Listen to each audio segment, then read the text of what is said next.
ప్రేమించే కుర్రవాడిని పసివాడని ఎవరైనా అంటారా? అన్నారండి ఒక సినిమా కవి. ప్రేమ కోసమై వలలో పడినే పాపం పసివాడు. ఈ పాట మీరు వినే ఉంటారు. ఇది విజయ్ వర్మ అని ఒక గాయకుడు పాడాడు. ఆయన చాలా తక్కువ పాటలు పాడి ఉండొచ్చు, కానీ పాతాళ భైరవిలో పాడినటువంటి ఈ పాట చాలా పాపులర్.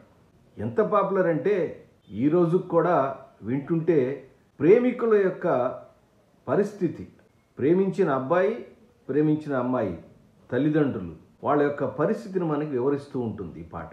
పాతాళ భైరవిలో తోటరాముడు రాజకుమారిని ప్రేమిస్తాడు. ప్రేమించేవాడిని పసివాడితో ఎందుకు పోల్చాడు రచయిత? చిన్న కుర్రవాడికి తను అనుకున్నదే జరగాలి. ఏం జరిగినా సరే, ఏమైనా సరే, ఎవరున్నా ఎవరిపోయినా సరే, రాజుగారు అంతఃపురంలోకి వచ్చాడని చెప్పి తోటరాముడిని జైల్లో వేయిస్తాడు, అంటే ఖైదీ చేస్తాడు. శిరశ్ఛేదం చేయమని రాణిగారు కూడా చెప్తుంది, కానీ రాజకుమారి వచ్చి కాపాడుతుంది. అంత ప్రమాదంలోంచి, అంటే సైనికులు 2 దెబ్బలు కూడా కొడతారనుకోండి, అంటే రాజుగారికి తెల్లారి కోపం వస్తే తలకాయ కూడా తీసేస్తాడు.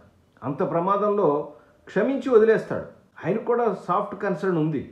నీకు గనక అంత సామర్థ్యం, అంటే పరివారము, డబ్బు, హోదా, తర్వాత ఈ రాజ్యం ఇవన్నీ సంపాదించినట్టయితే అప్పుడు నాతో మాట్లాడు, మా అమ్మాయిని పెళ్లి చేసుకోవడానికని వార్నింగ్ ఇచ్చి పంపించేస్తాడు. తల్లి ఒడిలో పడుకొని ఆ జరిగింది ఆలోచన చేస్తూ ఉంటాడు. తల్లి అంటుంది, ఒరే ఎందుకురా నాయన, రాజుగారు మంచాడు కాబట్టి వదిలేశాడు. ఈ ప్రేమలో ఫ్రెండ్సేనండి ఎంకరేజ్మెంట్ చేసేది. పాతకాలంలో ఎంకరేజ్మెంట్ ఎలా ఉండేదో చూడండి. స్వయంగా రాజకుమారే గుచ్చించి కట్టుకట్టిందంటే ఏంటి మీనింగు? ప్రేమిస్తున్నట్టే కదా అంటాడు.